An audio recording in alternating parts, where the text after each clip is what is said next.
એટલે એક પ્રશ્ન એવો છે કે આવા જે આસુરી વૃત્તિવાળા માણસો થાય છે શું? અથવા એવું પણ થાય કે ક્યારેક ભગવાન આપ કૃપા કરશો કે નહીં? તો કે ના. એટલે કહે છે આગળ 19મા શ્લોકમાં, તાનહમ દ્વિષતઃ ક્રૂરાન સંસારેષુ નરાધમાન ક્ષિપામ્યજસ્રમશુભાન આસુરીષ્વેવ યોનિષુ.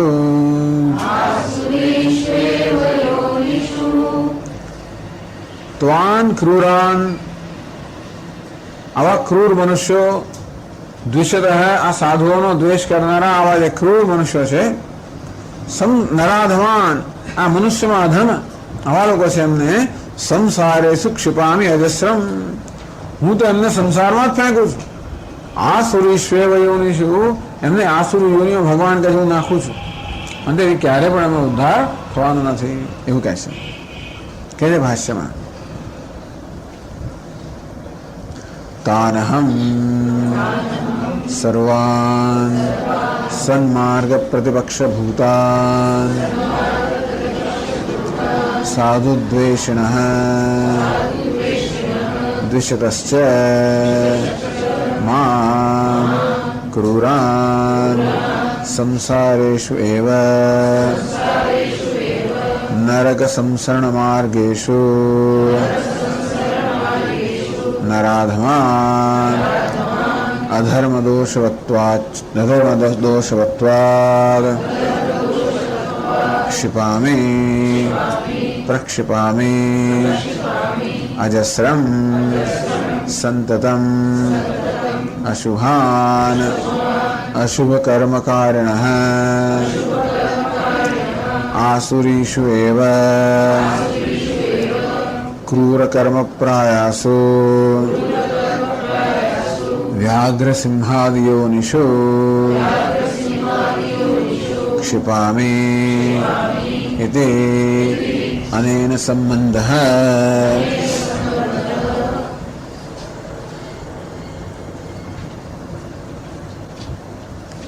તાન આવા લોકો જે છે, સર્વાન સન્માર્ગ પ્રતિપક્ષ ભૂતાન, આ સર્વ આસુરી વૃત્તિવાળા મનુષ્યો સન્માર્ગ પ્રતિપક્ષ ભૂતાન, જે લોકો સાધુઓ સન્માર્ગ એટલે કે જે ધર્મ માર્ગ છે, ધર્મ માર્ગનું અનુસરણ કરનાર, સન્માર્ગ પ્રતિપક્ષ ભૂતાન. પણ આ આસુરી વૃત્તિવાળા મનુષ્યો જે હંમેશા સાધુ પુરુષો છે એમના પ્રતિપક્ષ વિરોધીઓ છે, સતત સાધુ વૃત્તિવાળા મનુષ્યનો વિરોધ કરનાર એવા આ જ લોકો છે. સાધુ દ્વેષણ, સાધુનો સતત દ્વેષ કરનાર, બસ એમને એવું થાય સહન થાય નહીં, સહન ના થાય. રાવણ કોઈ સહન ના કરી શકે, ઋષિ મુનિઓ યજ્ઞ કરે સહન ના થાય, દુર્યોધન પાંડવો સહન ના થાય, જુઓ ને એને કઈ થઈ જાય. અને સાધુ દ્વેષણ, આ સાધુઓનો દ્વેષ કરનારા એટલે દ્વિષતશ્ચ તાનહમ દ્વિષતઃ ક્રૂરાન, અત્યંત ક્રૂર મનુષ્યો, એટલે જેમણે કોઈ પ્રકારની સંવેદનશીલતા ગુમાવી બેસી છે. એવું છે ને કે દરેક માણસમાં દયા અને અનુકંપા છે, આમનામાં છે. આ છેવટે તો બ્રહ્મ જ છે, તેથી એમના મૂળ સ્વરૂપમાં તો એ લોકો પણ છે, દયા સાધુ જ છે. પરંતુ એમની દયા, એમની કરુણા, એમના સદગુણો છે, એ બધા દુર્ગુણોના પળમાં એટલા બધા ઢંકાઈ ગયા છે કે લગભગ જાણે હોય જ એવું થઈ ગયું છે. સૂર્યની આડે પેલા વાદળો આવે, એ પણ વાદળનું ફળ એટલું બધું ઘેરું ન હોય તો આપણે જાણે કે સૂર્ય ઢંકાઈ ગયો છે. ક્યારેક તો વાદળ એટલા બધા ઘટ્ટ હોય અને કાળા ડિબાંગ હોય, એવા ઘટ્ટ હોય કે આપણને સૂર્યની કલ્પના રાત છે એમ લાગે. તેવી રીતે આ લોકોમાં પણ એક પરમાત્મા છે આત્મ સ્વરૂપે, છતાંય પણ આ આસુરી વૃત્તિઓ એટલી બધી ઘટ્ટ થઈ ગઈ છે, ઘન થઈ ગઈ છે કે એટલા બધા કાળા વાળો કહ્યું ને, અંધનતમ પ્રવેશંતિ, અજ્ઞાન અંધકાર તો છે, પણ જોડે અવિવેકને કારણે, આસુરી વૃત્તિને કારણે એ અજ્ઞાન અંધકાર એટલો બધો ગાઢ બની ગયો છે કે આપણને એવો અણસાર પણ ના આવે કે આનામાં ઈશ્વર હોઈ શકે. આપણે જો એને ના આવે ને જોડે એની જે પેલી ઈશ્વરી કે દૈવી વૃત્તિ છે એનામાં એ કરુણા છે, દયા છે, આ બધું છે ના નથી, પણ એ વસ્તુ તો ભાગ્યે જ બહાર આવે, એને એ સામાન્ય બહાર આવે જ નહીં. એમનામાં એમની દયાને કોઈ એનું આહ્વાન કરી જ ના શકે. ટૂંકમાં એમનામાં એટલા બધા નિષ્ઠુર હોય કે એમનામાં ક્યારેય પણ દયા જેવી આમ વસ્તુ પ્રગટ જ ના, ગમે તે થાય તો ભલે બધા માણસો પીગળે છે, પણ આ ક્યારેય પીગળે જ નહીં. એટલે કે ક્રૂરાન, એટલે આવી રીતે ક્રૂરતાને કારણે એ લોકો એટલા બધા પાષાણ હૃદયના બની ગયા હોય છે કે એમણે કોઈ પ્રકારની સંવેદનશીલતા, સેન્સિટિવિટી ગુમાવી બેઠેલા હોય છે. એટલે એમને ક્યારેય કોઈના પર દયા કે અનુકંપા જેનું બનતું જ નથી, આવા ક્રૂર મનુષ્યો. એટલે એમને ટૂંકમાં એમનો ઉદ્ધાર તો બહુ દૂર છે, ભગવાન એ જ કહી રહ્યા છે. ક્રૂરાન હિંસાપરાન, એટલે આ લોકો હંમેશા હિંસામાં જ રત છે, હિંસા સિવાય કશું કરતા જ નથી. જ્યારે જુઓ ત્યારે ધૂંધવાયેલા જ હોય, જ્યારે જુઓ ત્યારે ક્રોધમાં જ હોય, જ્યારે જુઓ ત્યારે એવા જ હોય. તેથી એમનામાંથી કોઈને હિંસા સિવાય કશું બીજું કંઈ થાય જ નીકળે જ નહીં. નરાધમાન અતિનિંદિતાન, મનુષ્યમાં અધમમાં અધમ, અત્યંત નિંદનીય.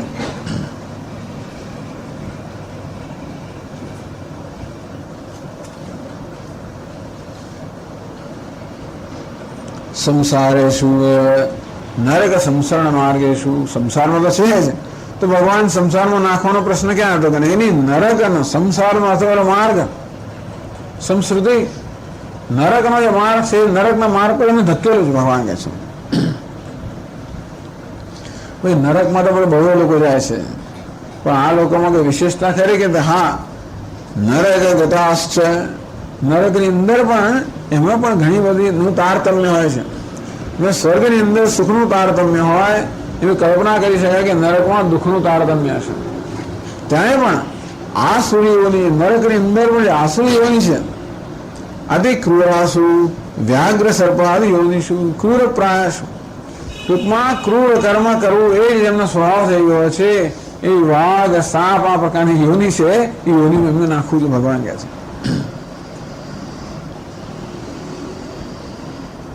ક્યાં અજસ્રમ, એટલે નરાધમાન અધર્મ દોષવત્વાદ, અધર્મ નામનો નિર્ણય ભગવાન અમુક આપ કેમ કરી શકો, તો કે અધર્મ દોષવત્વાદ, આ લોકો પાપની પ્રાચુર્ય હોવાને કારણે ક્ષિપામી પ્રક્ષિપામી, ધકેલું છું, નાખું છું. અજરસમ સતત એ જ ધકેલું છું ત્યાં જ. અશુભાન અશુભ કર્મકારિણ આસુરીશ્વેર, આવા અશુભ કર્મ કરનારાઓને આસુરીઓની અંદર હું ધક્કે વ્યાઘ્ર સિંહાદિઓની ક્ષિપામી. એટલે મધુસૂદન સરસ કે એતાદૃશેષુ દ્રોહિષુ નાસ્તિમો ઈશ્વરસ્ય કૃપા. આવા જે દ્રોહી લોકો છે, મારા ભક્તોનો અને બધા નિયમનો બધાનો દ્રોહ કરનારા જે છે, એવા આસુરી વૃત્તિવાળા માણસો પર મારી કૃપા થતી જ નથી. તથા ચ શ્રુતિ અથયેહ કપૂરચરણાઃ અભ્યાસઃ હયત્તે કપૂરામ યોનિમ આપદ્યેરન સ્વયોનિમ વા શુકરયોનિમ વા ચંડાળયોનિમ વા ઇતિ.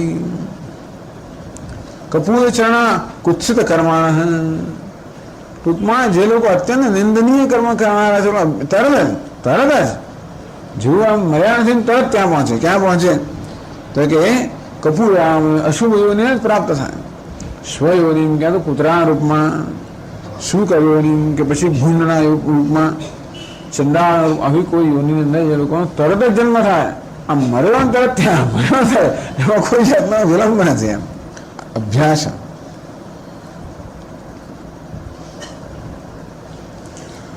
જો ભગવાન જયારે એમ કહે છે કે હું એ લોકોને આસુરીઓમાં ફેંકું છું, ત્યારે ભગવાનનો દ્વેષ જણાય છે ને. અત્યારે ક્રોધથી ભગવાન કહી રહ્યા લાગે છે, મહારાજ આપણામાં પણ કંઈ દ્વેષ લાગે છે ખરો, અમને પાછળ પડ્યા છો કે શું આપ? એટલે અતઃ પૂર્વ કર્માનુસારિત્વાત ન ઈશ્વરસ્ય વૈષમ્યમ નિર્ગુણ્યમ વા. તો એ લોકોને જે પ્રકારની ગતિ પ્રાપ્ત થાય છે એનું કારણ છે પૂર્વ કર્મ. એવું નહીં કે ભગવાન એમ કે અત્યારે કહી રહ્યા છે કે હું એ લોકોને આવી યોનિમાં ધકેલું છું. પણ ખરેખર ધકેલવા માટે એમનો કોઈ એવો પ્રયાસ નથી હોતો, એ પોતાને ધકેલાય જ છે. એટલે એમને ભગવાન કરવાનું હોતું નથી. જેમ યમરાજા પણ કહે છે ને, પુનઃ પુનઃ વશમ આપદ્ધતે મેં, વારંવાર મારા વશ. એ લોકો આવે એમાં જાણવા પડે છે. જા તો છે પણ આ લોકો દોડી દોડીમાં જાણવા જ પડે છે. તો ભગવાન કહે છે કે એ લોકો પોતાના પૂરો કર્મને કારણે આ પ્રકારની યોની પ્રાપ્ત કરે છે, આવું દુઃખ પ્રાપ્ત કરે છે. ટૂંકમાં આ ભગવાનને સમજવાની વસ્તુ છે કે ભગવાનનો આપણા જીવનમાં શું રોલ છે, ભગવાન આપણે શું કરે, એમનો શું ફાળો છે. તો કે પૂર્વ કર્મ પ્રમાણે હંમેશા કર્મનું ફળ આપતા હોય છે. અંતે જેમાં વૈષમ્ય અને નિર્ઘૃણ આવી ઘણી વાર ભગવાન માટે કહેવામાં આવે છે કે ભગવાન ક્રૂર છે, નિષ્ઠુર છે, પક્ષપાતી છે, કોઈને સુખ આપે છે, કોઈને દુઃખ આપે છે. અને જો ને આટલું જો દુઃખ છે એને કંઈ થતું જ નથી, એ નિષ્ઠુર છે. આ લોકો નિષ્ઠુર હશે તો હશે, તો ભગવાન જ નિષ્ઠુર છે. તો કે નહીં, તથા છે પારમર્શમ સૂત્રમ, તો એ બ્રહ્મસૂત્રમાં કહ્યું છે વૈષમ્ય નૈર્ઘૃણ્ય ન. તો કે નહીં, ભગવાનમાં પક્ષપાત પણ નથી કે ક્રૂરતા પણ નથી. પણ દેખાય છે પક્ષપાત ને ક્રૂરતા ચોખ્ખી દેખાય છે. દુનિયામાં જોઈએ કેટલાય લોકો સુખી ને બીજા કેટલા દુઃખી. એકની પાસે કેટલું ને બીજા પાસે જરા પણ નહીં, તો પછી આ પક્ષપાત શું છે? અને આ લોકો દુઃખીને જોઈને દુઃખી છે તો પછી ક્રૂરતા છે શું છે? તો કે નહીં, સાપેક્ષત્વાદ, પોતાના કર્મની અપેક્ષાએ આ લોકોને આ પ્રકારનું ફળ મળેલું છે. તથા એ દર્શયતી, એવું જ કહે છે શ્રુતિમાં, પુણ્યો વય પુણ્યેન કર્મણા ભવતી પાપ પાપેન. માણસ પુણ્ય કર્મ કરે તો એનામાં પુણ્ય કર્મ કરવાની જે પ્રકારની વૃત્તિ જન્મે, અને માણસ પાપ કર્મ કર્યા કરતો હોય તો એ પ્રકારે પાપ કર્મ કરવાની વૃત્તિ જન્મે. એટલે અત્યારે કોઈ પુણ્યશાળી દેખાય એટલા જ માટે એના ભૂતકાળમાં પુણ્ય કરેલા છે, અત્યારે કોઈ પાપ કરવા દેખાય કારણ કે એવા કર્મ કરેલા છે. પણ એ પ્રકારની વાસના કે વૃત્તિને જન્મેલા છે. એવં પાપ કર્માણી એવ તેષામ કારયતિ ભગવાન તેષુ તદ્બીજ સત્વાદ. અંતેથી આ લોકોએ ભૂતકાળમાં માત્ર પાપ કર્મ જ કર્યા હોવાના કારણે એ લોકો જ્યાં પણ જન્મ લે ત્યાં એ પાપ કર્મ એ પ્રવૃત્તિ થવાની, એ પ્રકારનો બીજ, એ પ્રકારની વાસના એ જન્મ્યા છે. પરમ કારણિકત્વે બી, ભગવાન સ્વયં પરમ કારણિક હોવા છતાં આ લોકોના ભાગ્ય એમના આ પ્રકાર સંસ્કાર હોવાને કારણે એ લોકો આવી રીતે જન્મ્યા છે અને આ પ્રકારના કર્મ કરે છે. તાન ન શાતયતી, તો ભગવાન એ ભલે પાપી રહ્યા હતા, આપ એમનું પાપ કેમ દૂર કરતા નથી? તો કે પાપ દૂર ક્યારે થાય? પુણ્ય હોય તો દૂર થાય ને. તન નાશક પુણ્ય ઉપચય ભાવાત. આ માણસોમાં પાપ કરવાની એટલી બધી સ્વાભાવિક વૃત્તિ હોય છે, કોઈ પુણ્ય કર્મ કરે છે નહીં. જો પુણ્ય કર્મ કરે તો એમની પેલી પાપ કરવાની વૃત્તિ કંઈક છે એ થોડી શાંત થાય, તો પુણ્ય કર્મ કરે જ નહીં. માટે એ લોકોની પેલી પાપ વૃત્તિ શાંત થાય જ નહીં, એવા જ કર્મ કર્યા કરે. તો મહારાજ એમના પાપ કર્મ આપ દૂર ના કરો, કઈ વાંધો નહીં, એમની પુણ્ય કર્મ કરાવો ને જરા, આપ કરાવો. પુણ્ય કો છે ન કારયતિ તેષામ અયોગ્યત્વાત. એ લોકો અયોગ્ય હોવાને કારણે પુણ્ય કર્મ કરવાની ભગવાન પ્રેરણા, એટલે એને પ્રેરણા જન્મતી નથી, અને અયોગ્ય હોવાને કારણે પાપની પ્રેરણા જન્મે છે. નહીં ઈશ્વર, પણ કોઈ કહે ઈશ્વર પાષાણેષુ યુવાંકુરાન કરોતિ ઈશ્વરત્વાદ અયોગ્યસ્યાપી યોગ્યતામ સંપાદયિતું શક્નોતિ. ભગવાન તો જે સંકલ્પ કરી શકે ને, એટલે એ કહે નહીં ઈશ્વર પાષાણેષુ યુવાંકુરાન કરોતિ. ભગવાન પણ એ પથ્થરની અંદર કે પેલા જવ કે બાજરીને કશું એવું ના ઉગાડે. કેમ ના ઉગાડે? પથ્થરમાં એ પ્રકારની યોગ્યતા નથી. એટલે ભગવાન પણ જે નિયમ પ્રમાણે કામ કરે, અને જ્યાં રેતીની અંદર કે તમે ગમે તે બીજ નાખો એટલે કઈ ઉગે નહીં. તો કેવું કેમ? ઈશ્વરત્વાત અયોગ્યસ્યાયોગ્યતામ સંપાદયિતું શક્ય. આપ જ કહો છો કર્તુમ શક્યમ અકર્તુમ શક્યમ અન્યથા અકર્તુમ શક્યમ. ઈશ્વર કોને કહેવાય? એ પણ જો નિયમથી બંધાયેલો હોય તો ઈશ્વર કેમ કહેવાય? અને અયોગ્યસ્યાપી યોગ્યતામ સંપાદયિતું શક્નોતિ. અયોગ્ય હોય તો પણ ભગવાન કેમ એને પોતાના સંકલ્પથી યોગ્યતા પ્રદાન કરી દે, એને બદલે કેમ નહીં? તો કે જરૂર કરે. શક્નોદેવ સત્ય સંકલ્પત્વ. હા, ભગવાન મનો સંકલ્પ જન્મે કે ભાઈ આ માણસને ઉદ્ધાર કરવો કરી શકે. यदि संकल्प है पर संकल्प करे तो ने नरु संकल्प है पर संकल्प नहीं करतो. केम? आज्ञालंघिषु स्वभक्त द्रोहीषु दुरात्मसु अप्रसन्नत्वात्. एक तो પોતાના આજ્ઞાનું ઉલ્લંઘન કરે છે, પોતાના ભક્તોનો દ્રોહ કરે છે, વળી પાછા દુરાત્મા છે, અંતેથી એમના ભગવાન પ્રસન્ન થાય નહીં, અને માટે એમનો આ પ્રકારની પ્રેરણા ન જન્માવે. એટલે આ લોકો આવાના આવા જ રહેવાના. અથવા એ શ્રુતે એટલે વેદમાં એક વાક્ય છે, એ શું સાધુ કર્મકારે તમેમ ઉન્નિષતે. ભગવાન જેનો ઉદ્ધાર કરવા માંગે છે એની પાસે સત્કર્મ કરાવે છે. એ શું અસાધુ કર્મકારોથી તમેમ અધો નિનિષતે. અને ભગવાન જેને નીચે લઈ જવા માંગે છે એની પાસે પાપ કર્મ કરાવે છે, આવું કહેવામાં આવે છે. येषु प्रसाद कारणमस्ति आज्ञा पालनादि तेषु प्रसिद्धति. भगवान कोना प्रसन्न થાય? પોતાની આજ્ઞા પાલન કરે એવા જાતના ટૂંકમાં પ્રસાદ કારણ, પ્રસન્નતા માટેનું કારણ જોઈએ. ભગવાનમાં ક્યારે પ્રસન્ન થાય? પોતાની આજ્ઞાનું પાલન કરવું, એ પ્રકારના સદ્ગુણો જે ધરાવતો હોય એની પ્રત્યે ભગવાન પ્રસન્ન થાય. येषु तु તદ્વૈપરીત્યમ તેષુ ન પ્રસિદ્ધતિ. પરંતુ એનાથી વિપરીત લોકો છે એના પ્રત્યે ભગવાન પ્રસન્ન ના થાય. સદી કાર્યમ સદી કારણે કાર્યમ. ટૂંકમાં પ્રસન્નતા માટે એ લોકોએ કશું કર્યું હોય તો ભગવાન પ્રસન્ન થાય, અને પ્રસન્નતા વિરુદ્ધ જ કામ કરતા હોય તો પ્રસન્ન ના થાય. સામાન્ય નિયમ છે. એટલા માટે ભગવાન કોના પર પ્રસન્ન ના થાય એમાં એમની નિષ્ઠુરતા નથી. એ માત્ર કર્મનો નિયમ જ છે, બીજું કાંઈ નથી. પરાતુત શ્રુતે. ભગવાન તો કર્મ ફલદાતા છે, એના માટે જે પ્રકારનું કર્મ કરતા હોય એ પ્રકારનું ફળ પોતે જ પ્રાપ્ત કરે છે. એટલા માટે ભગવાનને આપણે કોઈ દોષ ના આપી શકીએ, જન્મ રહે છે.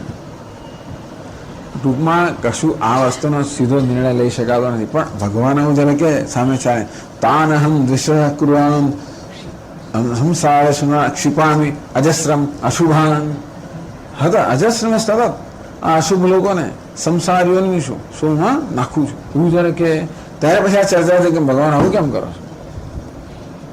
આપ તો ક્રૂર જણાવો તો કે નહીં, એ લોકો એ જ લાગના છે. કેમ એ લાગના? એવું જ કરે છે. કેમ એવું કરે? એવું સોહળી ના આવે. કેમ સોહળી ના આવે? એવું જ કર્મ કર્યું. અને માટે એમના કર્મના પરિણામે ટૂંકમાં ભગવાન એમ ભલે કહેતા હોય કે હું આ પ્રકારની યોનિમાં નાખું છું, વાસ એમ કહે ભગવાન માત્ર કર્મનો નિયમ જ કહી રહ્યા છે. આ પ્રકારની જે વૃત્તિ હોય એ વૃત્તિ વિપ્રેન આ પ્રકારના કર્મ કરવામાં આવે તો માણસને આ પ્રકારનું ફળ મળે, એ જ માત્ર કહેવામાં આવ્યું છે, બીજું કંઈ વધારે નથી.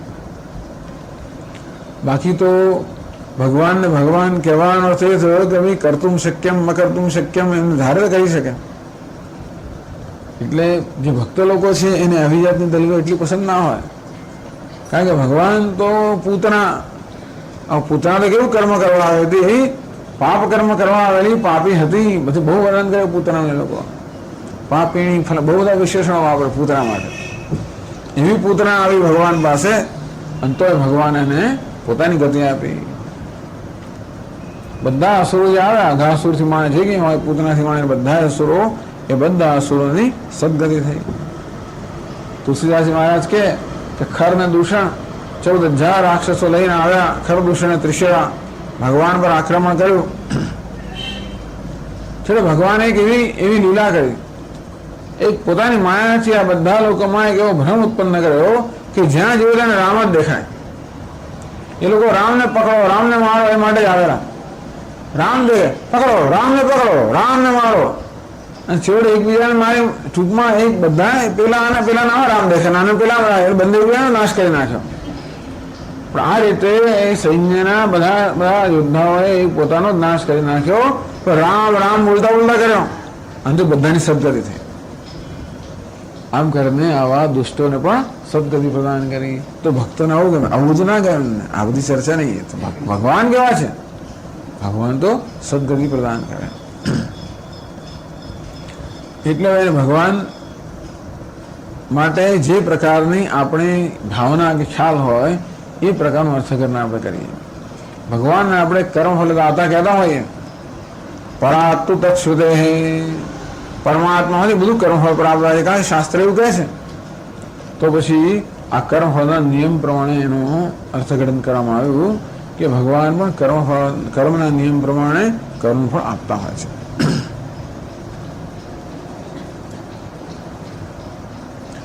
નનુ તેષામપી ક્રમેણ બહુનામ જન્મનામંતે શ્રેયો ભવિષ્યતિ. તો ક્યારેક તો કંઈ થશે ને, બહુ જન્મ પછી, ચાલો બહુ જન્મ પછી પણ ધીમે ધીમે કરીને એ લોકોનું કલ્યાણ થશે. ખરું કે નહીં થાય? ભગવાન કે નહીં થાય કહે છે. આસુરીમ યોનિમાપન્નાઃ મૂઢા જન્મનિ જન્મનિ મામપ્રાપ્યૈવ કૌન્તેય તતો યાન્ત્યધમાં ગતિમ. આગળ છેલ્લે મધુસૂદનજીએ કહ્યું પણ કહેવા જેવું છે. અંતતો ગત્વા કિંચિત વૈષમ્યાપાદને. આ બધી ચર્ચાના અંદર છતાં પણ આપણે કંઈક કંઈક ભગવાનમાં વિષમતા છે ખરી, એ ધારો કરી શકે, છતાં કરતા નથી, ધારતા નથી, એટલે કંઈક વિષમતા છે ખરી. ટૂંકમાં મધુસૂદન સરસ્વતી કહે છે આ બધી દલીલો કરી અને સમજાવ્યું કેમ આ લોકોની અવિગતિ થાય છે, છતાંય તમને કદાચ થોડો અસંતોષ રહી ગયો હોય. મહામાયાત્વાદ અદોષ.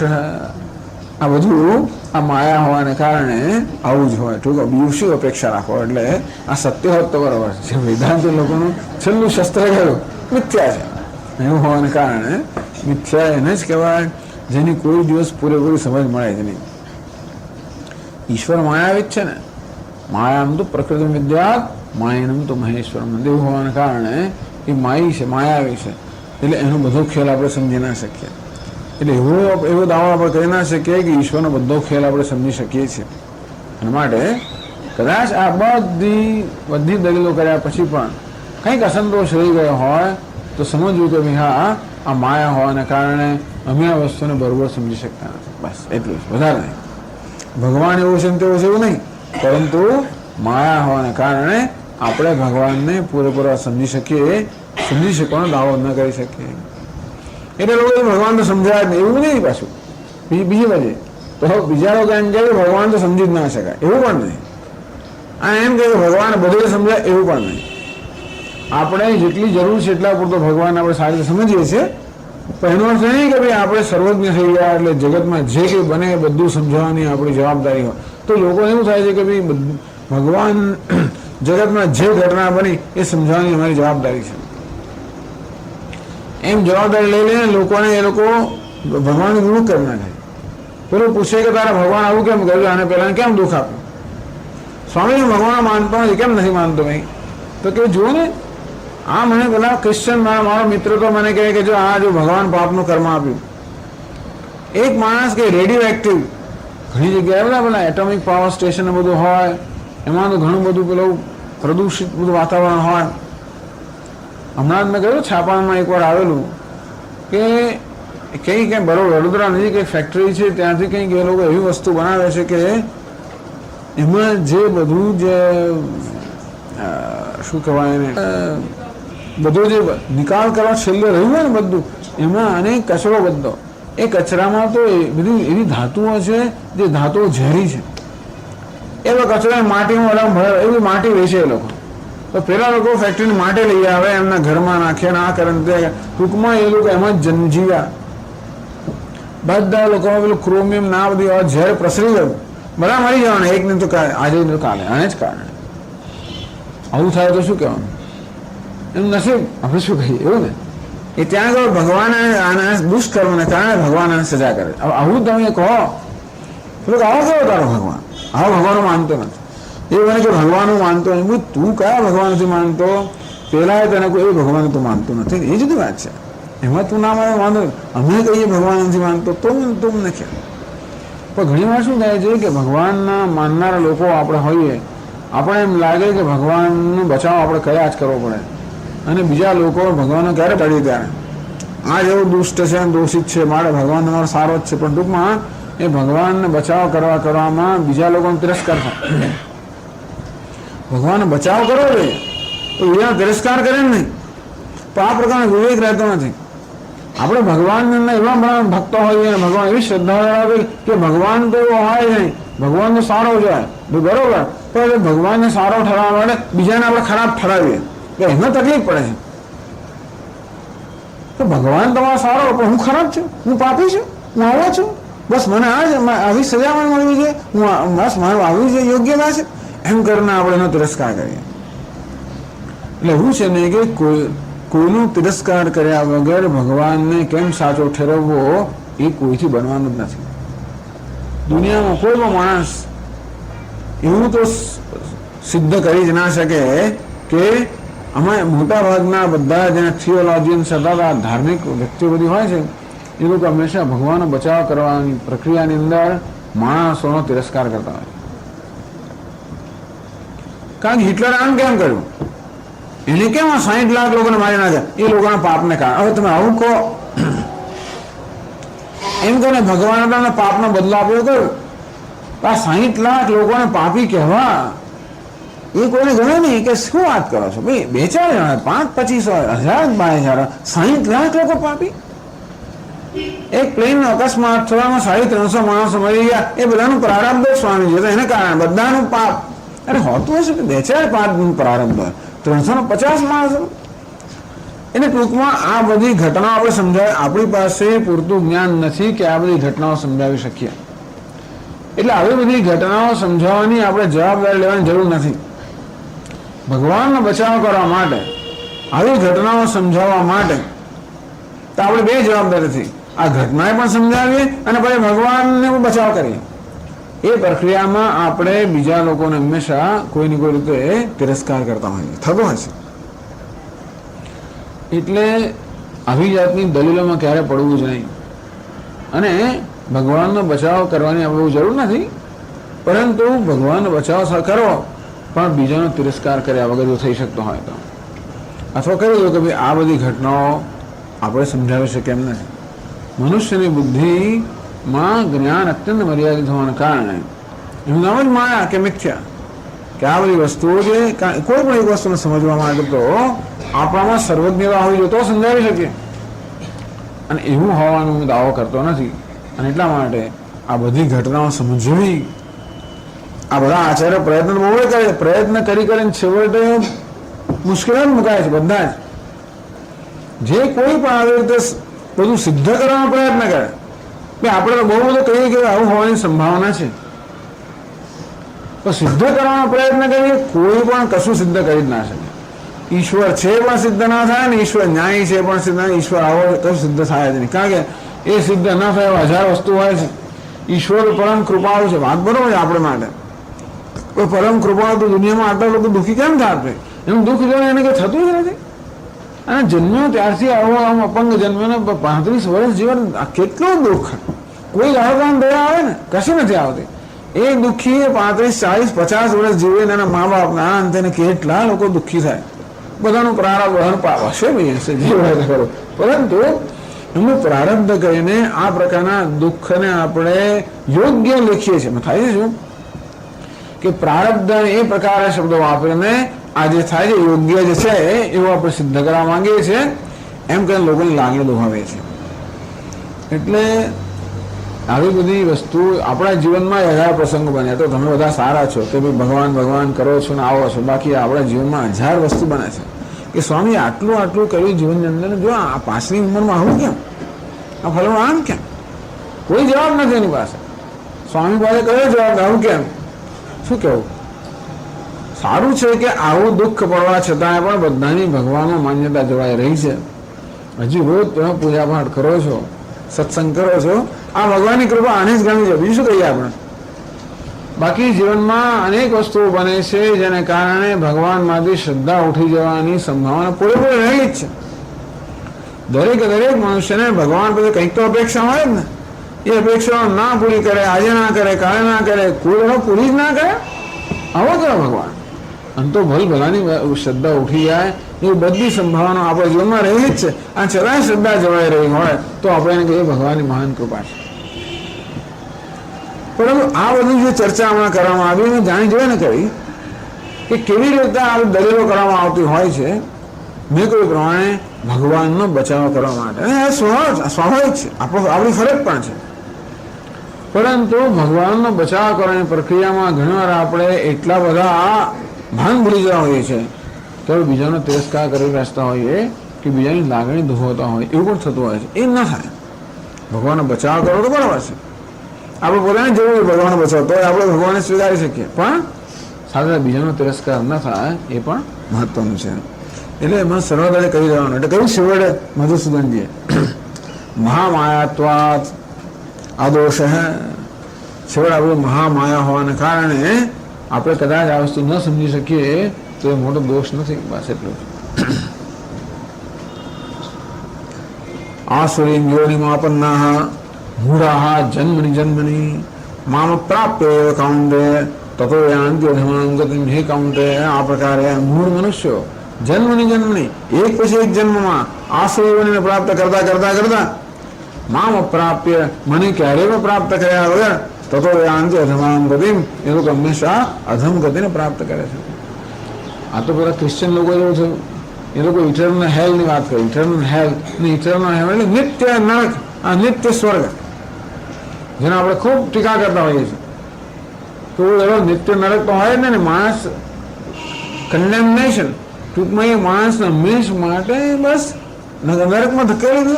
ક્રિશ્ચન લોકો આમ માને છે કે તમે અમુક જો ક્રિશ્ચન ના બન્યા, ના કર્યું, તે ના કર્યું તો હંમેશ માટે નરકમાં. જીસસ ક્રાઇસ્ટ આવશે જમણી બાજુ સ્વર્ગમાં, ડાબી બાજુ નરકમાં, પતી ગયું કામ. અરે એવું તો કે હોય. હિન્દુ ધર્મ એવું નથી.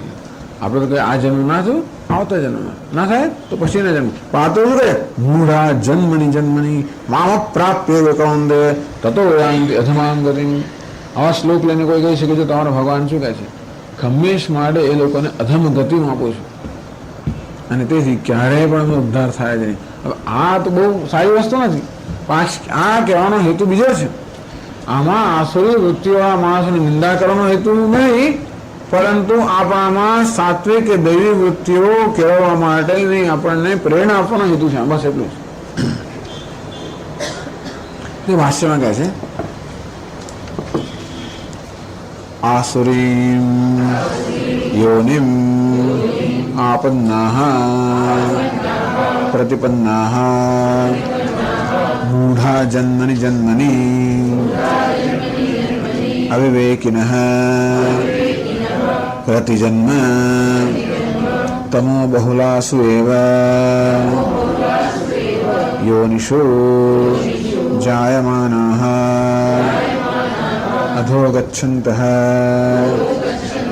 મૂઢાઃ મામ ઈશ્વરમ અપ્રાપ્ય અનાસાદ્ય એવ.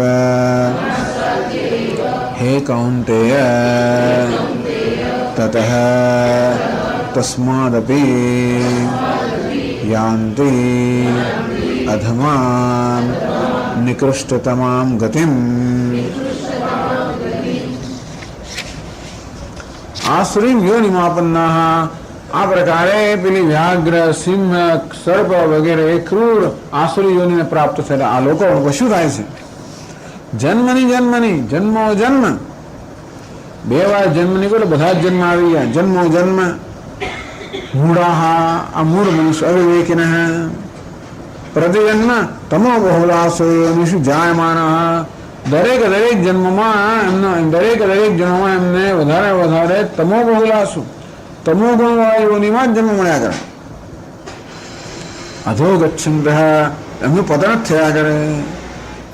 એવા મૂળ મનુષ્યો મામ ઈશ્વરમ અપ્રાપ્ય, મને અર્થાત ઈશ્વરને પ્રાપ્ત કર્યા વગર અનાસાદ્યવ હે કૌંતેય તતઃ તસ્માદપી અધમાં નિકૃષ્ટતાં ગતિમ યાન્તિ. ટૂંકમાં ભગવાન કહે છે કે હતી એના કરતાં વધારે ખરાબ, એનાથી વધારે ખરાબ, એનાથી વધારે ખરાબ એવી યોનિ પ્રાપ્ત કરતા કરતા અધમમાં અધમ એમને એવું પરિણામ આવે, અધમ યોનિ પ્રાપ્ત થાય અને ક્યારે એમનો ઉદ્ધાર થાય જાય. બસ એવું કહે છે. આગળ કહે છે માવ પ્રાપ્યૈવ ઇતિ ન મત્પ્રાપ્તૌ કાચિદપી આશંકા અસ્તિ અતઃ મચ્છિષ્ટ સાધુ માર્ગમ અપ્રાપ્ય ઇત્યર્થઃ. ભગવાન કે છે આ લોકો મને પ્રાપ્ત કર્યા વગર વધારે અધમ યોનિમાં જન્મ લીધા, ભગવાન મને પ્રાપ્ત કરવાનો પ્રશ્ન જ નથી. પરંતુ મત પ્રાપ્તો ન કાચિદ બી આશંકા અસ્તિ, મારી પ્રાપ્તિની તો એમને કોઈ શંકા જ નથી, કોઈ દાડો પ્રાપ્ત ના જ કરે. પરંતુ અત મત શિષ્ટ સાધુ માર્ગમ અપ્રાપ્ય, પણ મેં જેનું શિક્ષણ આપ્યું છે શાસ્ત્રો દ્વારા, એ સાધુ માર્ગ સન્માર્ગ, એ સન્માર્ગને પ્રાપ્ત થાય, ધર્મ માર્ગને પ્રાપ્ત થતા નથી. એકવાર માણસ કંઈક ધર્મનું આચરણ કરવા માંડે તો ધીમે ધીમે ધીમે કરતા કરતા એની ઉર્ધ્વગતિ થાય. પણ આ લોકો તો એવા અધમ સ્વભાવના છે કે ક્યારે પણ એમને એવો ધર્મ માર્ગનું આચરણ કરવાની પ્રેરણા જન્મે નહીં. અને મને તો પ્રાપ્ત ન થાય, પરંતુ મને પ્રાપ્ત કરવાનો જે માર્ગ છે એ માર્ગને મને પ્રાપ્ત ન થાય.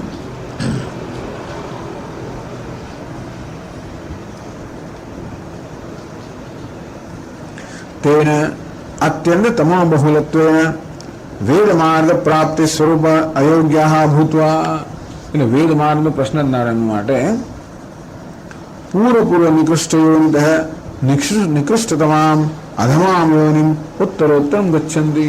દરેક વ્યક્તિઓ પહેલા કરતા વધારે અધમ એવી યોનિ પ્રાપ્ત કરતા જાય. હે કૌંતેય, તું ચિંતા ના કરીશ, તું તો કૌંતેય છું, કુંતીનો પુત્ર છું, કુંતી તો ભગવાનની ફોઈ છે ને, તારે ચિંતા કરવાની જરૂર નથી. એટલે આ બધા આપણે સમજવાનું છું. આનંદગીરી મહારાજ કહે છે યસ્માત આસુરી સંબત અનર્થ પરંપરા સર્વપુરુષાદ પરિપંથિની. અને આ રીતે ભગવાન બતાવે છે કે આસુરી સંપત છે, આસુરી વૃત્તિઓ છે, એ અનર્થ પરંપરા, એક પછી એક અનર્થની પરંપરા ઉભી કરે. પરંપરા એટલે શું? એક અનર્થમાંથી બીજો અનર્થ, બીજામાંથી ત્રીજો અનર્થ, અનર્થની પરંપરા દ્વારા સર્વ પુરુષાર્થ પરિપંથીની. જીવનમાં કોઈ પ્રકારનો પુરુષાર્થ, કોઈ પ્રકારનો ઉચ્ચ ધ્યેય સિદ્ધ કરવા માટે આ આસુરી વૃત્તિ આપણી શત્રુ છે. આ આસુરી વૃત્તિઓ આપણામાં આ પ્રકાર અનર્થની પરંપરા ઉત્પન્ન કરીને આપણા જીવનના ધ્યેયથી હંમેશા વંચિત રાખનારી છે. એટલું નહીં, પરંતુ આપણા જીવનના ધ્યેયથી અત્યંત દૂર લઈ જનારી છે. તસ્માત યાવત પુરુષ સ્વતંત્ર. એટલે આ બધામાંથી આપણે એટલો જ બોધ લેવાનો છે કે જ્યાં સુધી આપણે આ મનુષ્ય દેહમાં છીએ અને આપણે સ્વતંત્રતા ધરાવીએ છીએ, ન કાંચિત પાદવશ્ય કરી યોનિમ આપન્ન. એક મનુષ્ય જેવો છે જેનામાં ભગવાને વિવેક બુદ્ધિ આપી છે અને કર્તૃત્વ બુદ્ધિ આપેલી છે. એ વાત સાચી છે કે આપણે છેવટે કર્તૃત્વ બુદ્ધિ મુક્ત થવાનું છે. તો એ પહેલા કર્તૃત્વ બુદ્ધિનો સદુપયોગ કરવાનો છે. કર્તૃત્વ બુદ્ધિનો સદુપયોગ કરીને એ કર્તૃત્વ બુદ્ધિને આપણે સાત્વિક બનાવીને પછી જ કર્તૃત્વ બુદ્ધિ મુક્ત થવાય. એટલે ભગવાને ગીતામાં આવું કહ્યું ને, યોગ શાસ્ત્ર બ્રહ્મ વિદ્યા. યોગ શાસ્ત્ર એટલે ભગવાનની આરાધના દ્વારા આપણે કર્તૃત્વ બુદ્ધિને સાત્વિક બનાવીએ, પછી જ્ઞાન દ્વારા એનું અતિક્રમણ કરીએ. એટલે જ્યાં સુધી આવી કર્તૃત્વ બુદ્ધિ, જ્યાંથી આપણે મનુષ્ય યોનિમાં છે, આપણે કર્તૃત્વ બુદ્ધિ સ્વતંત્ર કરતા, મારે શું કરવું શું ના કરવું સ્વતંત્ર આપણામાં છે, ત્યારે ન કાંચિત પાદવશ્ય કરી યોનિ. એકવાર મનુષ્ય સિવાય બીજી કોઈ યોનિમાં જઈએ ને પરવશ બની જાય. આમ બીજા કૂતરા બિલાડા બધી જે યોનિ છે એમાં એ જીવોએ પોતે શું કરવું એ નક્કી કરવાની સ્વતંત્રતા છે જ નહીં. એમના સ્વભાવ પ્રમાણે વર્તન નક્કી થતું હોય છે. એક મનુષ્ય જેવો છે જે પોતે શું કર્મ કરવું એનું નિર્ણય કરવાની સ્વતંત્રતા ધરાવે છે. તાવદેવ તેને સૌ પરિહરણીય. તેથી મનુષ્ય દેહમાં છે ત્યાં સુધી અંદર આ બધી આસુરી વૃત્તિઓ જે છે એને દૂર કરી દેવી જોઈએ. બસ એ માટે ભગવાન કહે છે ઇતિ સમુદાયાર્થ. આ બધા ચર્ચાનો અર્થ છેવટે આટલો જ કરવાનો કે આસુરી સંપત તો મહાન અનર્થ કરનારી છે. એક અનર્થ કરીને અટકી જતી નથી, પરંતુ અનર્થની પરંપરા ઉભી કરનારી છે. એમ કરીને જીવનું પતન કરનારી છે. અંતેથી ક્યારેય કોઈ અમારે કહેવા પ્રમાણે ક્યારેય પણ અંત ના આવે, પણ અંત ક્યારે આવે તો પણ ક્યારે આવશે કહી ના શકાય. માટે જ્યારે આપણી પાસે સ્વતંત્રતા છે ત્યારે આપણી સ્વતંત્રતાનો ઉપયોગ આ આસુરી વૃત્તિઓને પ્રયત્નપૂર્વક દૂર કરીને ત્યાં દૈવી વૃત્તિ સ્થાપિત કરવામાં હોવો જોઈએ.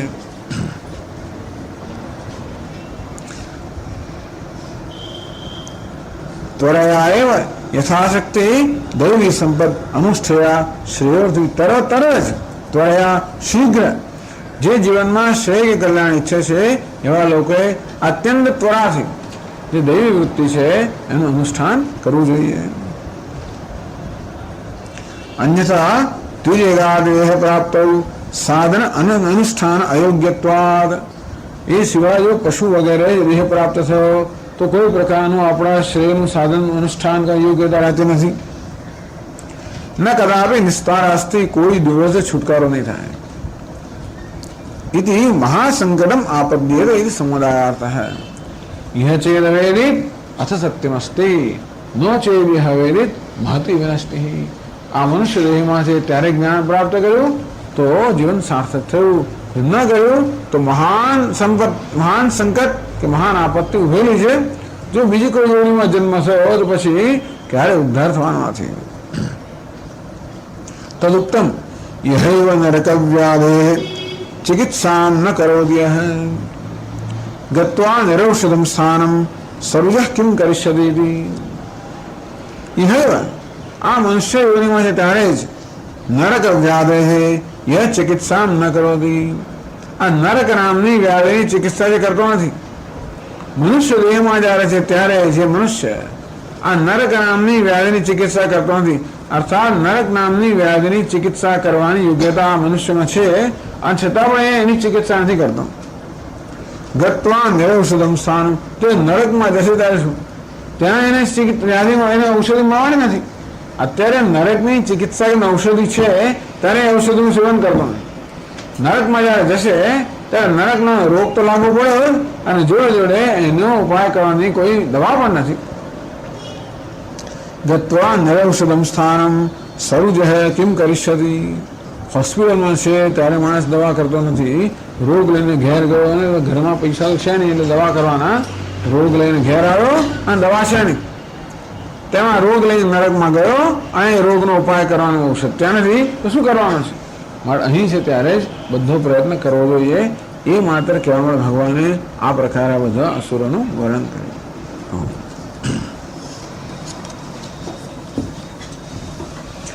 ઓમ પૂર્ણમદ પૂર્ણમિદં પૂર્ણાત પૂર્ણમુદચ્યતે પૂર્ણસ્ય પૂર્ણમાદાય પૂર્ણમેવાવશિષ્યતે.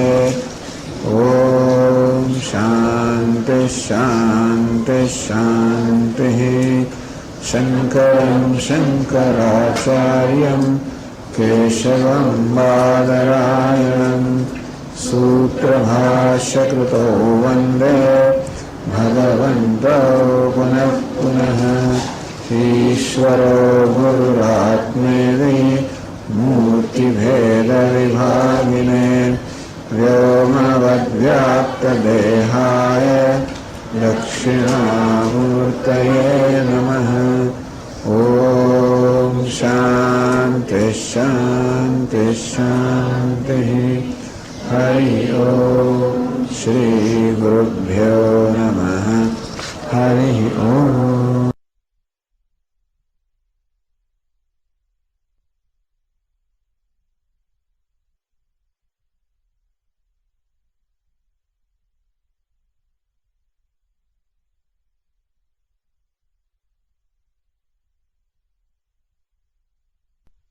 ओम नारायणः परो व्यक्तात्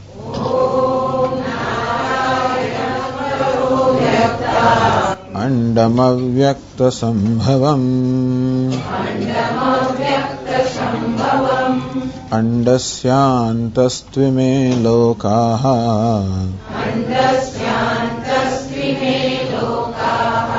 सप्त सप्तद्वीपा च मेदिनी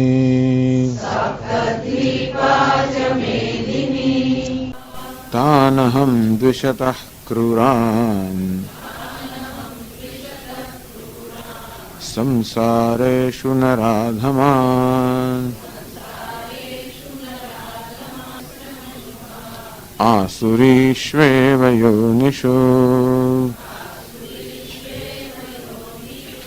आसुरीं योनिमापन्नाः मूढा जन्मनि जन्मनि मामप्राप्यैव कौन्तेय ततो यान्त्यधमां गतिम्।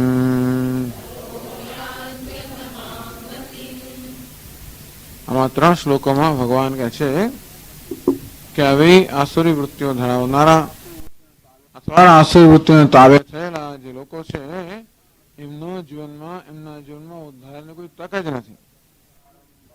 અહંકારમ બલમ દર્પમ કામમ ક્રોધમ ચ સંશિતાઃ, જેમણે અહંકાર, બલ, દર્પ, કામ, ક્રોધ આ બધાનો જ આશ્રય લીધેલો છે. મામાત્મ પરદેહેષુ પ્રદ્વિષંતઃ, સતત મારો દ્વેષ કરનારા અર્થાત મારા નિયમોનું ઉલ્લંઘન કરનારા.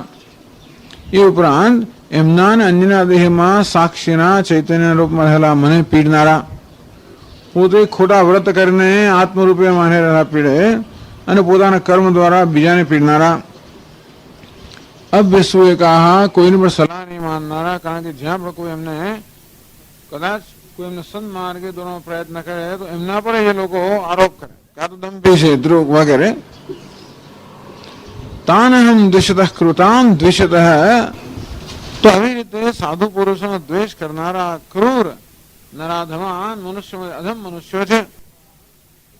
ક્ષિપામિ અજસ્રમ અશુભાન, આવા અશુભ લોકોને અજસ્રમ સતત આસુરીશ્વરોનિષુ ક્ષિપામિ, ભગવાન કહે છે કે એમનું આસુરીઓનીમાં નરકમાં તો જવાના જ છે. પતંતિ નરકેષુ ચૌ, આ પવિત્ર નરકમાં તો પડે છે, એમાં પણ અત્યંત જે આવી ક્રૂર યોનિઓ છે એમાં જે લોકોને ફેંકવામાં આવે છે. આસુરીમ યોનિમાપન્નાઃ, હવે આસુરી યોનિને પ્રાપ્ત થયા પછી એમનું શું થાય છે? ઘોરાહ જન્મની જન્મની, જન્મ જન્મ મામ પ્રાપ્ય કૌંતેય તતો યાન્તિ અધમામ ગતિમ, મને પ્રાપ્ત કર્યા વગર એ કૌંતેય અધમ ગતિને પ્રાપ્ત કરે છે.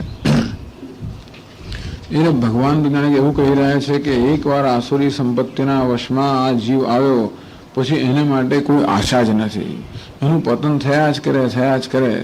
વિવેક ચૂડામણીમાં એક દૃષ્ટાંત આપે છે કે જેવી રીતે એક બોલ જો હાથમાંથી સરખ્યો તો સીડીના પગથિયામાં પડતો જેમ નીચે જ જાય, તેવી રીતે આ જીવ એકવાર આવી રીતે આસુરી સંપત્તિના વશમાં આવ્યો પછી પતન થતું જ જાય. મામ અપ્રાપ્ય એવ કૌંતેય, મને પ્રાપ્ત કર્યા વગર જ, મને તો પ્રાપ્ત કરવાનો પ્રશ્ન નથી, પરંતુ મને પ્રાપ્ત કરવાના માર્ગને પણ પ્રાપ્ત કર્યા વગર અધમામ ગતિમ યાન્તિ. એટલે આ બધામાંથી એ બોધ લેવાનો છે.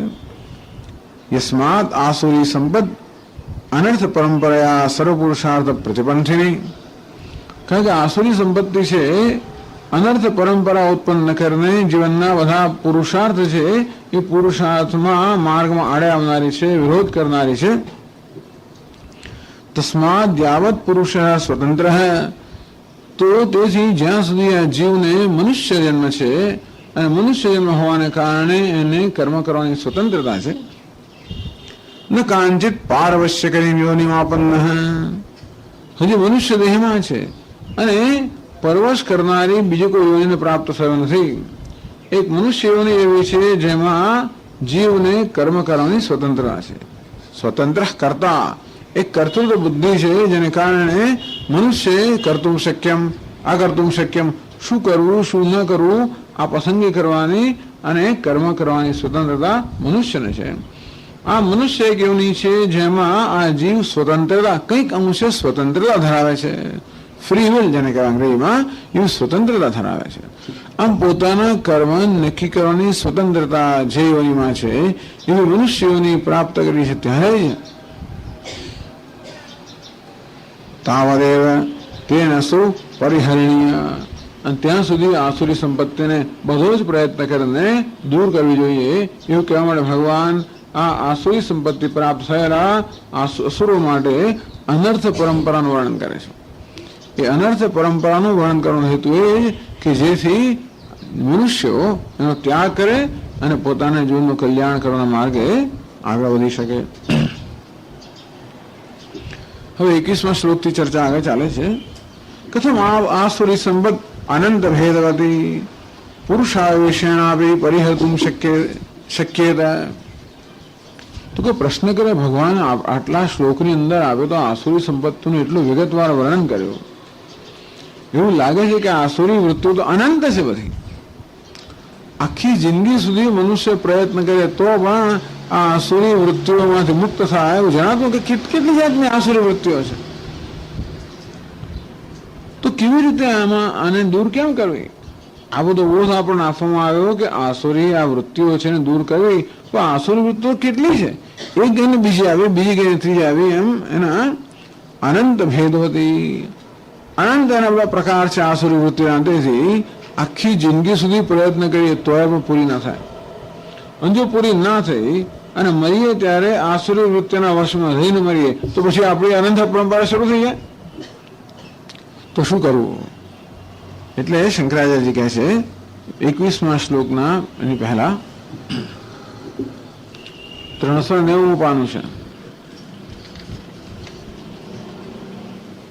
શરૂઆતમાં પેરેગ્રાફમાં કહે છે સર્વસ્યાહ આસુર્યાહ સંપદઃ અયમ સંક્ષેપઃ અયમ ઉચ્યતે યસ્મિન ત્રિવિધે સર્વઃ આસુરી સંપદ્ભેદઃ અનંતોપી અંતર્ભવતે યત પરિહારેણ પરિહૃતશ્ચ ભવતે યન્મૂલં સર્વસ્ય અનર્થસ્ય તદેતદુચ્યતે.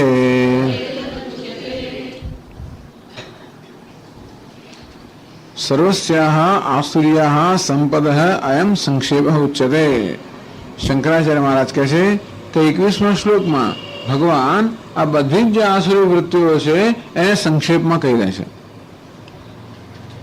કયો સંક્ષેપ? કામ, ક્રોધ અને લોભ.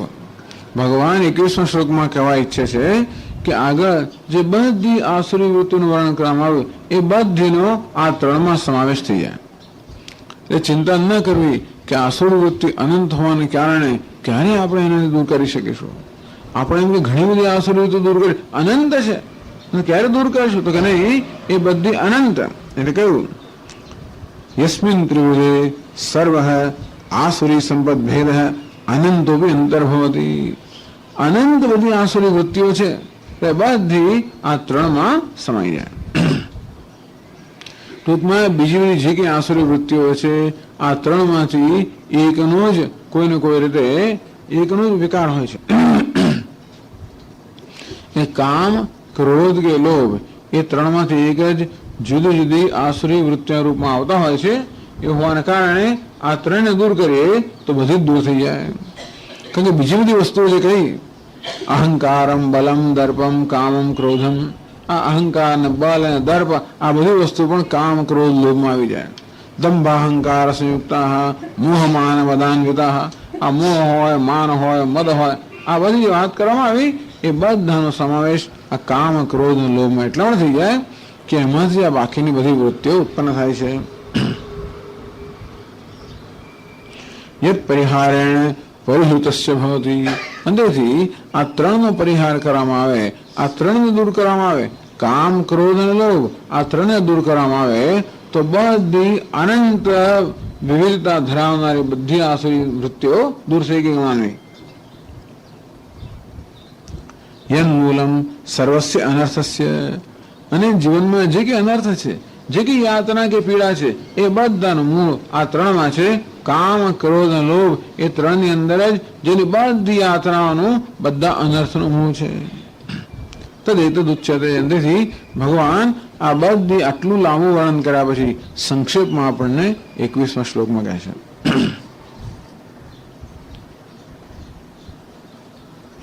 ત્રિવિધમ નરકસ્યેદમ દ્વારમ નાશનમાત્મનઃ કામઃ ક્રોધસ્તથા લોભઃ તસ્માદેતત્રયં ત્યજેદ.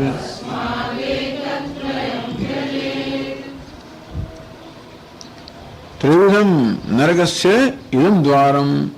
ઇદમ નરકસ્ય ત્રિવિધમ દ્વારમ. આ નરકનું 3 પ્રકારનું દ્વાર છે. એક જ દ્વાર છે, પણ 3 વસ્તુનું બનેલું નરકને પ્રાપ્ત કરવાનો દ્વાર છે. નાશનમ આત્મનઃ. આત્મઃ નાશનમ. આત્માનો નાશ કરનારું. આત્માનો નાશ કરનારું અને નરકની પ્રાપ્તિ કરાવનારું આ ત્રિવિધ 3 પ્રકારનું દ્વાર છે. કયું છે? કામ, ક્રોધ તથા લોભ. કામ, ક્રોધ અને લોભ આ 3 આત્માનો નાશ કરનારા છે અને જો જોડે નરકને અર્થાત બધી યાત્રાઓને પ્રાપ્ત કરાવનારા છે. તસ્માત એતત ત્રયમ ત્યજેત. એટલે હે અર્જુન, તું આ 3નો ત્યાગ કર.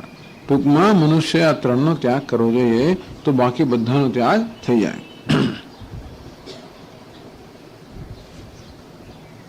કે છે ભાષ્યમાં, ત્રિવિધમ ત્રિપ્રકારમ નરકદ્વારમ નરકસ્ય પ્રાપ્તૌ ઇદમ દ્વારમ નાશનમાત્મનઃ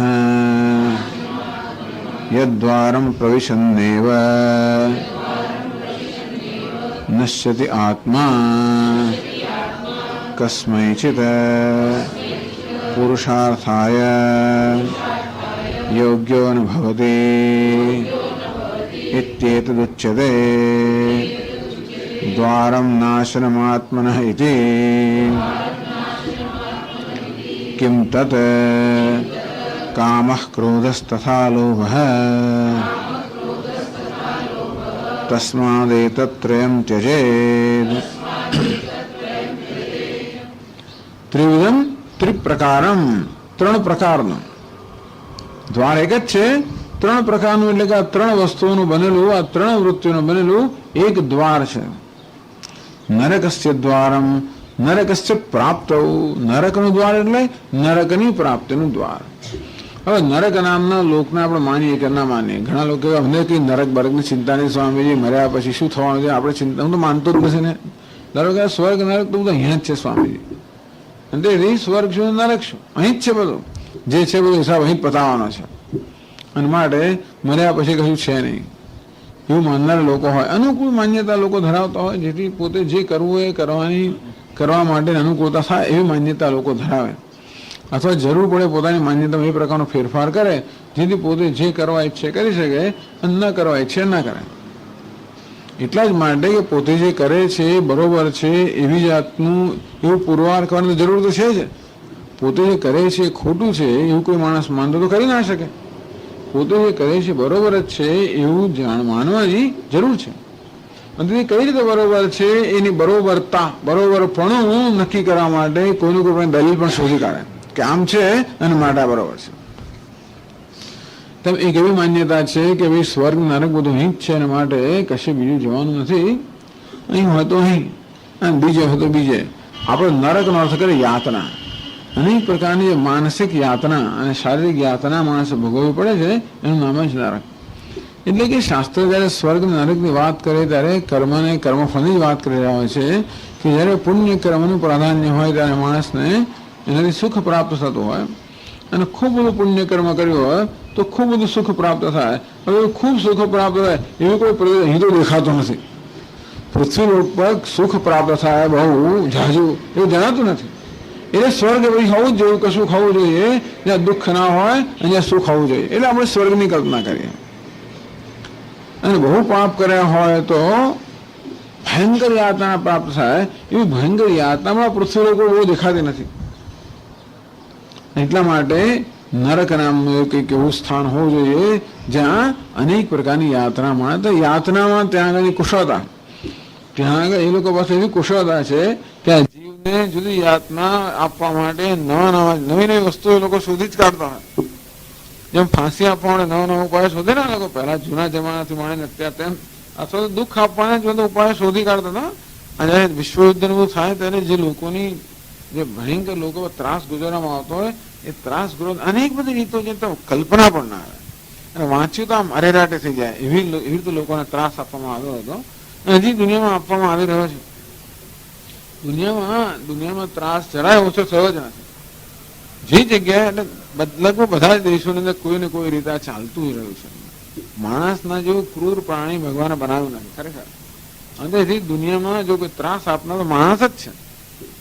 ભગવાન આવું શું કામ? ભગવાન તો માણસ રચ્યો એની ભૂલ કે બહુ બાકી કઈ નહીં. બાકી માણસને રચ્યો તો ખરો, પણ માણસને આ કર્મની સ્વતંત્રતા આપે. સ્વતંત્રતા એને જ કહેવાય જેનો દુરુપયોગ થઈ શકે. એમ કરીને પોતાને આપેલી સ્વતંત્રતાનો દુરુપયોગ કરવાની સ્વતંત્રતા ભગવાન માણસને આપે. બસ એટલું જ કર્યું છે. ટૂંકમાં જેટલું દુઃખ દુનિયામાં સર્જાય એ બધું માણસે જ સર્જેલું છે. જેટલું દુઃખ છે ને, સંતાપ, માણસ સંતાપ કે યાતના, આ બધું માણસે સર્જેલું છે. બધું જ ભગવાને વસ્તુઓ સર્જી, પછી એનો દુરુપયોગ કેમ અને સદુપયોગ કરવા એ માણસ છે. માણસ બંને કર્યો છે. માણસ દુનિયાને ઉપકાર પણ ખૂબ કર્યો છે અને જોડે જોડે દુનિયાને ભયંકર ત્રાસ પણ આપેલો છે, જેનું વર્ણન આ બધામાં આવી ગયું.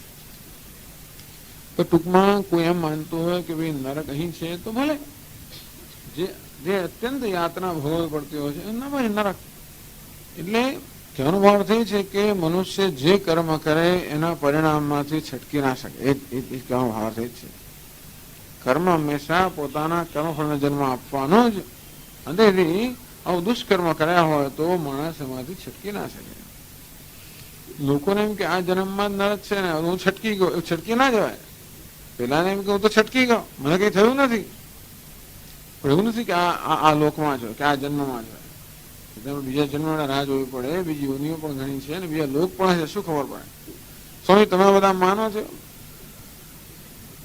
ના માનવાનું કારણ નથી. વિધાનમાં શું બધું જ આ બધી વસ્તુ વ્યવહારમાં માનવું કે ના માનવું વાંધો નથી ને. છેવટે તો વેદાંતિ એમ જ કહે કે બધું મિથ્યા છે. પછી માનીએ તો શું, ના માનીએ તો શું. પણ છતાંય પાપ પુણ્ય નામની વસ્તુ છે, વ્યવહારમાં સુખ દુઃખ નામની વસ્તુ છે. અને તેથી એટલું તો આપણે માનીએ જ છીએ કે સત્કર્મને કારણે મનુષ્યને સુખ પ્રાપ્ત થાય અને દુષ્કર્મને કારણે દુઃખ પ્રાપ્ત થાય. એ તો માનીએ જ છે. એ તો સરળ કાર્યના કારણનો નિયમ છે. એ તો માનીએ જ. પછી જેના કરવામાં આવે છે નરક નહીં, શક્ય છે. કે સુખ ભોગવવા માટે સ્વર્ગ નામની યોજના કરવામાં આવી છે, શક્ય છે. યોજના ન કરવામાં આવે તો એ સુખ મળવાનું જ છે, જવાનું નથી. એટલે નરકનું દ્વાર અર્થાત બધી યાતનાનું દ્વાર. એવું પણ નથી કે માણસ મર્યા પછી યાતના ભોગવે છે. એ જીવે છે ત્યારે જ આ પ્રકારની આસુરી વૃત્તિઓ ધરાવતો હોવાને કારણે અહીં જ યાતના ભોગવે છે. નાશનમ આત્મન, આત્માનો નાશ કરનારો, પોતાનો નાશ કરનારો. સર્વ પુરુષાર્થ અયોગ્યતા સંપાદન અત્યંત અધમ યોનિ પ્રાપકમ. આત્માનો નાશ અનેક રીતે ગણી શકાય, પણ આત્માનો નાશ અર્થાત આત્માનું પતન. એટલે જે સ્તરે આપણે હોઈએ એ સ્તરે આપણું પતન થયું નામ છે નાશ. એટલે મનુષ્યને અત્યારે સ્તર પ્રાપ્ત કર્યું હોય અને કર્મને કારણે પછી માણસે પશુને એ પ્રકારની એવી અધોયોનીમાં જવું પડે, નાશ જ કહેવાય. આત્મના નાશનમ એટલે કહેવામાં આવ્યું કે સર્વ પુરુષાર્થ અયોગ્યતા સંપાદન. આ કામ ક્રોધ ને લોભ એવી વૃત્તિઓ છે કે માણસને માણસ રહેવા દેતી નથી. માણસમાં એક વિવેક બુદ્ધિ છે. જે વિવેક બુદ્ધિનો સદુપયોગ કરીને માણસ પોતાનું ભૌતિક અને આધ્યાત્મિક બંને ઉન્નતિ કરી શકે. આધ્યાત્મિક ઉન્નતિ જતી જ રહી જાય છે, પણ કામ ક્રોધ લોભ ને કારણે માણસ ભૌતિક ઉન્નતિ માટે પણ યોગ્ય રહેતો નથી. એટલે કે સર્વ પુરુષાર્થ યોગ્યતા અયોગ્યતા સંપાદન. આ કામ ક્રોધ અને લોભ માણસને જીવનમાં કોઈ પ્રકારનું ધ્યેય સિદ્ધ કરવા માટે અયોગ્ય બનાવેલા છે. અત્યંત અધમ યોનિ પ્રાપકમ, અને એ રીતે અધમ યોનિ પ્રાપ્ત કરાવે છે. એ રીતે ના સમજીને સરળ રીતે પણ સમજી શકાય કે પોતાનો નાશ થાય છે. જ્યારે જ્યારે કામ, ક્રોધ કે લોભ કોઈ વૃત્તિ જ્યારે મનમાં જન્મે ત્યારે મનમાં અનેક પ્રકારનો સંઘર્ષ જન્મ આવતો હોય છે. એમ આંતરિક સંઘર્ષને જન્મ આપીને પોતાની શક્તિઓ ક્ષીણ થતી હોય છે. જ્યારે જ્યારે મનમાં એવો આંતરિક સંઘર્ષ ચાલતો હોય, મારી પોતાની સાથે યુદ્ધ જ્યારે ચાલતું હોય, ત્યારે આ શક્તિઓનો ભયંકર ક્ષય થાય છે. આ માણસની શક્તિ જેનો ક્ષય થતો જાય, એની આધ્યાત્મિક શક્તિનો ક્ષય થતો જાય, અને આ રીતે આત્મન નાશનમ, એ મનુષ્ય કશું કરવા માટે પછી શક્તિમાન રહેતો નથી. એક માણસ આંતરિક બળ ગુમાવી બેસે. કોઈ પણ પછી જયારે કઠિન નિર્ણય લેવામાં આવે તો લઈ ના શકે. જયારે કઠિન નિર્ણય લેવાના હોય ને જીવનમાં, ત્યારે આંતરિક બળની બહુ જરૂર પડે. અંગ્રેજીમાં એક કહેવત છે ને, એક પુસ્તક પણ એવું છે હમણાં, the tough gets tougher when the going gets tough. એવું છે, when the going gets tough, the tough gets tougher. ટૂંકમાં જ્યારે કઠિનાઈ આવે ત્યારે કઠણ માણસ વધારે કઠણ બને છે. કઠિનાઈઓનો સામનો કરવા માટે આ કઠણ માણસ વધારે કઠણ બને છે. તો કઠિનાઈનો સામનો ક્યારે કરી શકે? આંતરિક બળ હોય ત્યારે. જીવનમાં પણ અનેક પ્રકારના એવા કપરા સંજોગો આવે જ્યારે કરવો પડે. કોઈક સિદ્ધાંતને વળગી રહેવા માટે આ બધું આપણે ક્યારે કરી શકીએ? જ્યારે આપણો આંતરિક બળ હોય ત્યારે. નાયમાત્મા બલહીનેન લભ્ય. એ પ્રકારનું આંતરિક બળ જો ન હોય તો માણસ ક્યારે પણ આત્મા એટલે આધ્યાત્મિક ઉન્નતિ કરી જ ના શકે. તો નાશનમ આત્મન, આ કામ, ક્રોધ, લોભ, આસુર વૃત્તિઓ આંતરિક સંઘર્ષ ઉત્પન્ન કરીને આંતરિક બળને ક્ષીણ કરનારી છે. એના રીતે મનુષ્ય આંતરિક બહુ નબળો બની જાય છે. બહારથી બધા જે બહારથી બળવાન જણાતા માણસો પણ અંદરથી ઘણી વાર બહુ નબળા હોય છે. બહારથી ક્રોધ કરતો હોય, પોતાના બળનો ઉપયોગ કરતો હોય, લોકો પર દાદાગીરી કરતો હોય, લોકો પર પ્રભાવ પાડતો હોય, જાત જાતનું કરતો હોય, અંદરથી લોકો બહુ નબળા હોય છે. અને બહારથી એકદમ શાંત દેખાતો હોય, નમ્ર દેખાતો હોય, કોઈનું કશું ના કરતો, અને તો અંદરથી ઘણો શક્તિશાળી હોય છે. એટલે મહત્વની વસ્તુ આંતરિક શક્તિ છે, બહારની શક્તિ નહીં. બહારની શક્તિ તો સારું જ છે, પણ આંતરિક શક્તિ મહત્વની છે. તો આ કામ, ક્રોધ અને લોભ, આ બધી વૃત્તિઓ, આસુરી વૃત્તિઓ આપણી આંતરિક શક્તિને ક્ષીણ કરનારી છે. એટલા માટે જ આ જે દૈવી વૃત્તિઓ કે ધર્મ વગેરે છે એના માટે જ છે. જેમ નદીની બધી શક્તિઓ વહી જતી હોય સમુદ્રમાં, એનો કોઈ ઉપયોગ ન થતો હોય, એક બંધ બાંધવામાં આવે તો કેવી નદીની બધી શક્તિનો સંચય થાય અને પછી સર્જનાત્મક માર્ગે માણી શકાય. તેવી રીતે આપણી આંતરિક શક્તિનો સંચય થાય અને તો આધ્યાત્મિક ઉન્નતિના સર્જનાત્મક માર્ગે એને વાળી શકાય. એ ન કરી શકે. સર્વ પુરુષાર્થ અયોગ્યતા સંપાદન અધમયોની પ્રાપકમ નાશનમ આત્મન યદ્વારમ પ્રવેશન્નેવ નશ્યતિ આત્મા. જે દ્વારમાં પ્રવેશ કરવા માત્રથી જો કામમાં, ક્રોધમાં, લોભમાં પ્રવેશ કરે, કસ્મૈચિત પુરુષાર્થાય યોગ્ય ન ભવતી. કોઈ પ્રકારનો પુરુષાર્થ, ધર્મ, અર્થ, કામ, મોક્ષની વાત તો જવા દો, પણ આજે અર્થ, કામ, પુરુષાર્થ છે એ સિદ્ધ કરવા માટે પણ માણસમાં સ્વસ્થતા છે. એમનામાં છે ધન મફત મળે છે. ધન સંપાદન કરવા માટે પણ ઘણી સ્વસ્થતા જોઈએ, ઘણી કુશળતા જોઈએ, અને અમારે પણ ઘણો કાબુ જોઈએ. આપણે હવે ધારો કે કશી વસ્તુ વેચવા માંગતા હોઈએ અને આપણા પેલા ગ્રાહક સાથે વાતચીત કરતા હોઈએ તો પેલો ગ્રાહક ગમે તેમ બોલતો હોય, વર્તો, આપણે સ્વસ્થતા રાખવી પડે. આપણે લેવાનું હોય તો પછી પેલા ઘણી વાર પેલા વસ્તુ ઘણી વાર છે ને એની અછત હોય અને આપણે લેવા માંગતા હોઈએ, ખરીદવા માંગતા હોઈએ તો પછી પેલાનો હંમેશા અછત હોવાને કારણે પેલા આપણે દાવે કરે. આ બધા સંજોગોમાં ઘણી સ્વસ્થતા જાળવવી પડે. ટૂંકમાં પૈસા કમાવા હોય તો પણ માણસે આત્મસંયમ ઘણો રાખવો પડે, પોતાની વૃત્તિઓને કાબુમાં રાખવી, બધું બહુ કરવું પડે. અને પછી આવ્યો ગ્રાહક ને પછી તો ગુસ્સે થઈ જતો જતો જ રહેવાનો છે. આમ ક્રોધ ધારો કે હોય તો અર્થ નામનો પુરુષાર્થ સંપાદન ન થાય. તો લોભ હોય, આ બધી વસ્તુઓને આપણે કાબુમાં રાખવી પડે અને તો જ અર્થ, કામ આ બધું આપણે સંપાદન કરી શકીએ. એટલે કે છે કે આ કામ અને ક્રોધ વસ્તુ હોય ને એ તો કોઈ પ્રકારના પુરુષાર્થ માટે માણસને અયોગ્ય બનાવી દે. એ ઉચ્ચતે દ્વારમ નાશનમાત્મન. અને એટલા માટે આ કામ, ક્રોધ, લોભને આત્માનો નાશ કરનારું દ્વાર કયા છે. કેમ તર આ કયું છે દ્વાર? કામ, ક્રોધ, તથા લોભ. આ કામ, ક્રોધ અને લોભ. અને તેથી તસ્માદ એતત્રયમ તે માટે આ ત્રણેયનો ત્યાગ કરવો જોઈએ. ભગવાન કહે છે એતત્રયમ ત્યજેત, આ ત્રણનો ત્યાગ કરવો જોઈએ. પછી કહે છે કેમ ત્યાગ કરવો જોઈએ, એટલે કહે છે યતઃ એતદ્વારમ નાશનમ આત્મનઃ તસ્માत् કામાદિત્રયમ એતત્ ત્યજેત. યસ્માત, કારણ કે એતદ્વારમ નાશનમ આત્મનઃ, આત્માનો નાશ કરનારું સ્વયં. આત્મા એટલે સચ્ચિદાનંદ આત્મા નહીં, પણ આત્મા એટલે આપણું અંતઃકરણ, આંતરિક શક્તિ એવું ગણવાનું. આમાં આત્માનો નાશ કરનારો અર્થાત આપણે આંતરિક શક્તિઓનો નાશ કરનારો, આંતરિક શક્તિઓનો ક્ષીણ કરનારો. આ સચ્ચિદાનંદ આત્માનો નાશ થવાનો નથી, પણ એક રીતનો નાશ એટલા માટે થયો કહેવાય પણ કે આપણને આત્માથી વિમુખ કરનાર તો છે જ. સચ્ચિદાનંદ આપણો સ્વભાવ છે, એનાથી વધારે વધારે દૂર લઈ જનાર તો છે જ. કામ, ક્રોધ, લોભ એ પણ આત્માનો નાશ કરનારો કહેવાય. કામાદિત્રયમ એતત્ ત્યજેત, તેથી આ ત્રણનો ત્યાગ કરવો જોઈએ.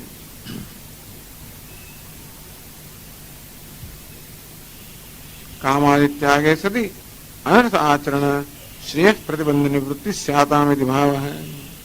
તો આ ત્રણનો ત્યાગ કરવાના કારણે માણસ પછી અનર્થનું આચરણ ન કરે અને પોતાના જે ઉન્નતિ છે એનો જે પ્રતિબંધક છે એ પ્રતિબંધકને દૂર કરે. માટે એ ત્રણનો ત્યાગ કરવો જોઈએ. એ છેલ્લા વાક્યમાં કહે છે ત્યાગ સ્તુતિર્યમ. આ તો ત્યાગની સ્તુતિ છે. આવું શું કામ કહ્યું ભગવાને? તો આ ત્રણનો ત્યાગ કરવો જોઈએ. ત્યાગની સ્તુતિ છે નહીં સાહેબ, ત્રણનો ત્યાગ કરવો જ જોઈએ. માણસે પોતાનો ઉદ્ધાર કરવો જોઈએ, પણ ત્યાગની સ્તુતિ. તો આપણું શાસ્ત્ર હંમેશા ત્યાગની વાત કર્યા કરે. શેનો ત્યાગ કરવાનો? તેને ત્યક્તેન ભુંજીથા. શેનો ત્યાગ? આ ત્યાગ. તસ્માદ એતત્રયમ ત્યજેત. જે સારી વસ્તુઓનો ત્યાગ કરવાનો કોઈ કહે જ નહીં, અને સારી વસ્તુનો ત્યાગ કરી પણ ના શકે, ખરેખર ના કરી શકે. સારી વસ્તુ એટલે પ્રેમ કે સહાનુભૂતિ, એનો ત્યાગ કેમ થાય? જેટલો પ્રયત્ન કરીએ કે એનો ત્યાગ થઈ જ ના શકે. ત્યાગ શેનો થાય? જે આપણા સ્વભાવથી વિરુદ્ધ વસ્તુનો ત્યાગ થાય. આ કામ, ક્રોધ, લોભ આપણા સ્વભાવને વિરુદ્ધ હોવાને કારણે ત્યાગ થઈ શકે.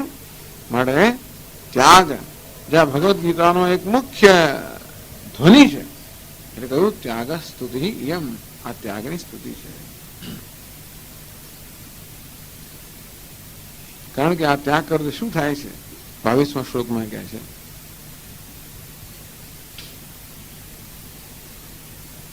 એતૈર્વિમુક્તઃ કૌન્તેય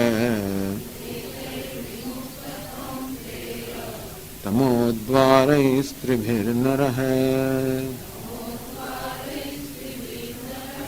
આચરત્યાત્મનઃ શ્રેયઃ તતો યાતિ પરાં ગતિમ.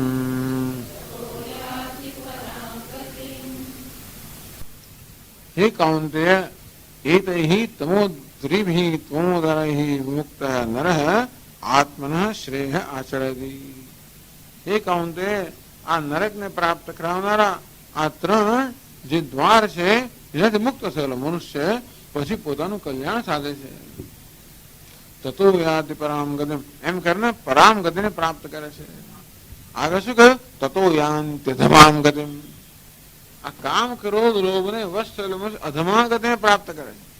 જ્યારે કામ, ક્રોધ, લોભને એમાંથી મુક્ત થયેલો મનુષ્ય તતો યાતિ પરામ ગતિમ, પરાગતિને પ્રાપ્ત કરે છે. એટલે જીવનમાં અધમ ગતિને પ્રાપ્ત કરવી કે પરાગતિને પ્રાપ્ત કરવી એનો નિર્ણય મનુષ્ય પોતે જ કરવાનો છે. આ કામ, ક્રોધ, લોભને પ્રોત્સાહન આપવામાં આવશે તો અધમ ગતિને પ્રાપ્ત કરશે, અને એમાંથી મુક્ત થશે તો એ પરમ ગતિને પ્રાપ્ત થશે. કે છે ભાષ્યમાં ન કેવલમ શ્રેય સમાચરણ આસુરીમ ચ સંપદમ વર્જન મોક્ષમેવ સમ્યગ્ધિ દ્વારા લભતે. આવશે આગળ. તો કહે છે એતૈર્વિમુક્તઃ કૌન્તેય તમોદ્વારૈઃ તમસઃ નરકસ્ય દુઃખમોહાત્મકસ્ય દ્વારાણિ કામાદયઃ તૈઃ એતૈઃ विधिभिः विमुक्तो नरः आचरति अनुतिष्ठति किम् आत्मनः श्रेयः यत् प्रतिबद्धः पूर्वं न आचरति तत् अपगमात् आचरति ततः तदाचरणात् याति परां गतिं मोक्षमपि इति एते ही विमुक्तः कौंतेय तमोद्वारैः आ तमस એટલે અંધકારના દ્વાર પેલા નરકના દ્વાર કયા અંધકારના દ્વાર કયા અર્થ એક જ છે તમસઃ નરકસ્ય અંધકાર એટલે નરક દુઃખ મોહાત્મકસ્ય ત્રણ પ્રકારની વૃત્તિઓ છે સુખ દુઃખ મોહ તો શેમાંથી મુક્ત થાય દુઃખ મોહાત્મકસ્ય આ રજોગુણને કારણે દુઃખ જન્મે તમોગુણને કારણે મોહ જન્મે રજોગુણ ને તમોગુણ ટૂંકમાં ત્રણનો પણ સમાવેશ રાગ અને દ્વેષમાં થઈ શકે પાછો તો રાગ અને દ્વેષમાંથી જન્મેલા કામ ક્રોધ લોભ છે તો એમાં એના આ રાગ દ્વેષ રૂપી તમો તમસ કે નરકના દ્વારમાંથી મુક્ત થયેલો નરઃ આચરતી અનુતિષ્ઠતિ આત્મન શ્રેય અને પોતાનું કલ્યાણ છે એ કલ્યાણ સાધે છે યત પ્રતિબદ્ધ પૂર્વમ ના આચરતી આમ કામ ક્રોધ અને લોભ નો પ્રભાવ હોય ત્યારે માણસ ઈચ્છે તો પણ પોતાનું કલ્યાણ ન સાધી શકે યત પ્રતિબદ્ધ ટૂંકમાં જીવનમાં કલ્યાણ કરવા માટે પ્રતિબંધકો કોણ છે આજ કામ ક્રોધ અને લોભ ભગવાન આગળ કામ ક્રોધ કયો આગળ દ્વેષ પણ કયા તયોર્ન વશમાં આગત છે તૌ હ્યસ્ય પરિપંથિનઃ હે અર્જુન રાગ દ્વેષને વશ ના થઈશ એ તારા માર્ગમાં રહેલા લૂંટારાઓ છે મહાશનો મહાપાપમાં વિધ્યેન મિહ વૈરિણમ આ તો ખાવધરો છે પણ મહાશન મહાન પાપ કરાવનારો છે હે અર્જુન એને તારું તો વૈરીમાન ઘણી વાર કામ ને ક્રોધ આપણો મિત્રો એવો જણાય છે ભગવાન કે તારા મિત્ર જણાતા હશે તો એમ કે કામ ક્રોધ ને કારણે હું ઘણું બધું કરી શકું છું ઘણા લોકો એમ લાગે ને કે સ્વામી ક્રોધ તો બહુ અનુકૂળ છે ક્રોધ કરીએ એટલે આપણું ધાર્યું કરાવી શકીએ આ કામ પણ અનુકૂળ છે બધા અનુકૂળ લાગે કે લોભ વૃત્તિનો તો માણસ ઉન્નતિ કેવી રીતે કરી શકે એમ ઘણા લોકો માને છે કે આપણા મિત્રો છે કે વિધ્યેન વૈરિણમ આ તારો વૈરી છે એટલે આ જે આખો આ એક દોર છે તો ભગવાને જાળવી જ રાખ્યો છે ગીતામાં સતત એક બાજુ બ્રહ્મ વિદ્યાનો દોર અને બીજો આ રાગ દ્વેષનો દોર જાળવેલો જ છે અહીં પણ કહે છે કે આચરતી આત્મન શ્રેય બસ અર્જુન આટલું જ કરવાની જરૂર છે જીવનમાં પોતાના જીવનનું કલ્યાણ કરવા માટે આ કામ ક્રોધ લોભમાંથી મુક્ત થવાની જરૂર છે એમાં કહે છે ત્રણ પણ છે તો એક જ કામમાંથી જ ક્રોધ જન્મે ને કામ એટલે તીવ્ર ઈચ્છા તૃષ્ણા કોઈ વસ્તુ ગમે ન ચાલે કામનો અર્થ એ થયો કે કોઈ વસ્તુ ગમે ન ચાલે તૃષ્ણા અને એટલે જેટલી તીવ્ર આપણી ઈચ્છા હોય એની આડે પ્રતિબંધ આવે એટલે એ ઈચ્છા ક્રોધમાં જ પરિણમે આમ ક્રોધ હંમેશા કોઈને કોઈ પ્રકારની ઈચ્છામાંથી તૃષ્ણામાંથી માંગણીમાંથી આગ્રહમાંથી અપેક્ષામાંથી જન્મે હોય છે અને ઈચ્છા પૂરી થતો અપેક્ષા કોઈ પૂરી કરતો સ્વામી જરાક એને હવે કહ્યું તો પછી વધારે માંગે છે એક વાર કે અમારા પગ દબાઈ આપ તો દબાઈ આપે ચાલો બે અઠવાડિયું પગ દબાવે તો કે જરા આખો પગ દબાય પછી કે જરા માથું પણ દબાવ પછી કહેવાય ખેર ટૂંકમાં આપણે જરાક આપીએ આંગળી આપીએ એટલે પહોંચો કરે લોભ એટલે આ માંગણી વસ્તુ એવી છે કે જો માંગણી પૂરી ના કરે તો ક્રોધ કરે અને માંગણી પૂરી કરે તો વધારે માંગે સ્વભાવ જ છે એટલે ક્રોધ અને લોભ તો કામના જ બીજા રૂપ છે કે જુદા નથી કામ એ છે ક્રોધ એ છે આ કામ ને ક્રોધ ને જુદા માનવાની જરૂર નથી જે કામ છે એ જ ક્રોધના રૂપમાં પરિણમે તો સ્વામી મને કોઈ ઈચ્છા છે જ નહીં ક્રોધ આવતો કશીક ઈચ્છા હશે ને પણ વર્તન તો બસ એ જ કામ એને એવું વર્તન ના કરવું જોઈએ એવી તો અપેક્ષા ખરી જ ને ટૂંકમાં કોઈ પણ પ્રકારની અપેક્ષા રાખી ક્યાંયથી બીજેથી કે પોતાની પાસેથી પોતાની પાસે અપેક્ષા રાખી તો ક્રોધ જન્મે હું આવો કહેવાના એટલે ઘણી વાર આપણી અપેક્ષા આપણે પૂરી ના કરી શકીએ આપણે જે મૂલ્યો આપણે માટે નક્કી કર્યા છે એ મૂલ્ય પ્રમાણે આપણે ન આચરણ કરી શકીએ તો આપણે આપણી જાતે પ્રત્યે ક્રોધ કરતા હોઈએ છીએ અને બીજા લોકો પણ આપણી અપેક્ષા પ્રમાણે જો ન વર્તે કે ન કરે તો પણ ક્રોધ એટલે ટૂંકમાં કામ ક્રોધ અને લોભમાંથી ત્યારે મુક્ત થઈએ જ્યારે આપણે એમના કારણ જાણીએ આ કામ જે છે અવિવેકમાંથી જન્મે છે. જે મૂલ્ય નથી એને વેદાંતમાં શોભનાધ્યાસ કહે છે, રમણીયતાનો આરોપ. જેવો તો પેલો સુવર્ણ મૃગ, એ મૃગ પર સુવર્ણનો આરોપ કર્યો. તે જગતના વિષયો પેલા મૃગ સમાન છે. મૃગ એટલે એકદમ ચંચળ હોય, હમણાં હોય ને પછી ના હોય, દેખાય ને ના દેખાય, એવું બધું ચંચળ જ છે.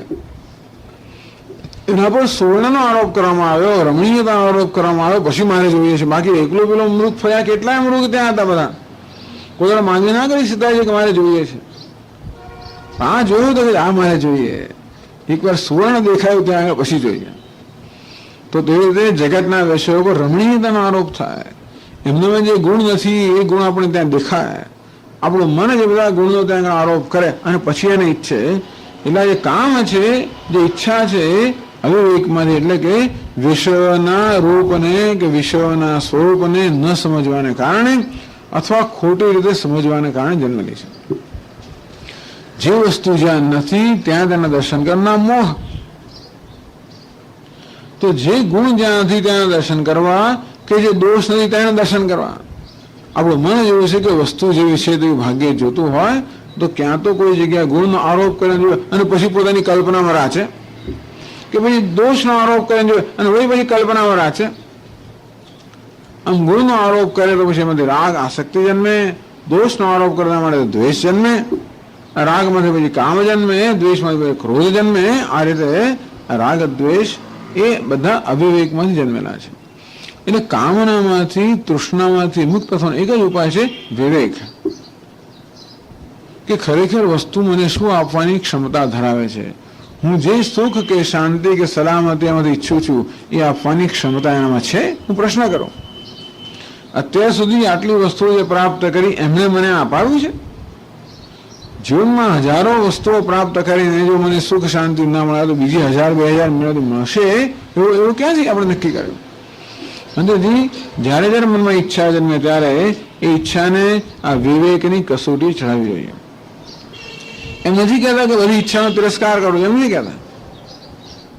માત્ર ઈચ્છાને વિવેકની કસોટી ચડાવવી જોઈએ અને હવે પૂછવું જોઈએ કે આ ઈચ્છા પૂરી કરવાથી હું મારા ધ્યેયની દિશામાં પ્રગતિ કરીશ કે ઈચ્છા પૂરી કરવાથી મારા ધ્યેયથી વિમુખ થઈશ? પ્રશ્ન પૂછવાનો. પણ એનો કે ધ્યેય હોવું જોઈએ. કંઈક ધ્યેય જીવનમાં હોય તો આપણે નિર્ણય કરી શકીએ ને. તો ધ્યેય વગર નિર્ણય કરી જ ના શકાય ને. ઘરેથી નીકળીને પછી ક્યાંક જવાનું નક્કી કર્યું હોય તો નિર્ણય થાય કે ભાઈ કયો રસ્તો લેવો. ક્યાં નીકળ્યા છે? બસ નીકળ્યા છે, પછી કયો રસ્તો લો, જે આવે એ રસ્તો લઈએ, એવું નહીં. નિર્ણય કરવો હોય તો હંમેશા ધ્યેયની સ્પષ્ટતા હોવી જોઈએ. આમ જીવનમાં પણ ધ્યેયની સ્પષ્ટતા હોય કે મનુષ્યનું જીવન તો આધ્યાત્મિક ઉન્નતિ મળે છે, આંતરિક ઉન્નતિ મળે છે. કારણ કે ત્યાં જ સાચું સુખ છે. સુખ સાચું ને ખોટું સુખ જ ત્યાં છે. સુખનું સુખનું એક જ માત્ર કારણ છે, હેતુ છે, સ્ત્રોત છે, અંતે છે આત્મા. અંતેથી મનુષ્યનું જીવન આ આત્માની આધ્યાત્મિક ઉન્નતિ કરવા માટે જ મળેલું છે. અને પોતાનું જે વાસ્તવિક સ્વભાવ છે સ્વભાવ પ્રમાણે વર્તવું, જીવવું. આપણે વર્તન કેવું કરવાનું? પોતાના વાસ્તવિક સ્વભાવ પ્રમાણે વર્તન કરવું. બસ. શું સ્વભાવ? સચ્ચિદાનંદ. બસ સચ્ચિદાનંદને ધ્યાનમાં રાખીને વર્તન કર્યું તો બધા મૂલ્યો છે, મૂલ્યનું પાલન થાય એ પ્રકારે વર્તન કરવું. તો આ પ્રકારે ધ્યેય જ્યારે જીવનમાં રાખ્યો હોય ત્યારે આપણે દરેક સંજોગોમાં નિર્ણય લઈ શકીએ કે અત્યારે માનવમાં ઈચ્છા જન્મી, એ ઈચ્છા હું પૂરી કરીશ તો મારું જે ધ્યેય છે એ ધ્યેયની દિશામાં પ્રગતિ કરીશ કે ધ્યેયથી વિરુદ્ધ. આ ઈચ્છા પૂરી કરવાથી મારા ધ્યેય દિશામાં પ્રગતિને જરૂર પૂરી કરો. એવું છે કે બધી ઈચ્છાનો ત્યાગ કરવો જોઈએ. સ્વામી ક્લાસમાં જવાની ઈચ્છા થાય તો શું? અરે કેસેટ સાંભળવાની ઈચ્છા થઈ તો શું? એવું નહીં કે બધી ઈચ્છાઓ નકામી છે, એવું નથી. કારણ કે ખરેખર તો ઈચ્છા વગર આપણું મન રહી જ ના શકે.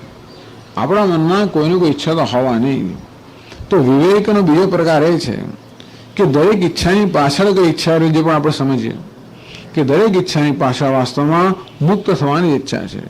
અંદરથી આ બધી ભોગની ઈચ્છાઓને આપણે જ્ઞાનની ઈચ્છામાં ફેરવી નાખીએ. બધી ભોગની ઈચ્છા મોક્ષની ઈચ્છામાં ફેરવાય અને મોક્ષની ઈચ્છા જ્ઞાનની ઈચ્છામાં ફેરવાય, એનો નામ વિવેક. ઈચ્છા સાથે કામ પાર પાડવાનું સાધન છે વિવેક. ઈચ્છાને આપણે તિરસ્કારવાની, ઈચ્છાને સમજવાની કે ઈચ્છાની પાછળ શું ઈચ્છા રહેલી છે. કે ઘણી ઈચ્છા એવી હોય જે આપણને મદદરૂપ થનારી હોય. એવું નથી કે ઈચ્છા માત્રનો આપણે ત્યાગ કરવાનો છે.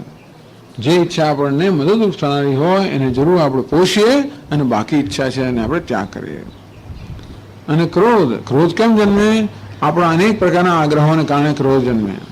ક્રોધનું કારણ આપણે અંદર જ રહેલું છે.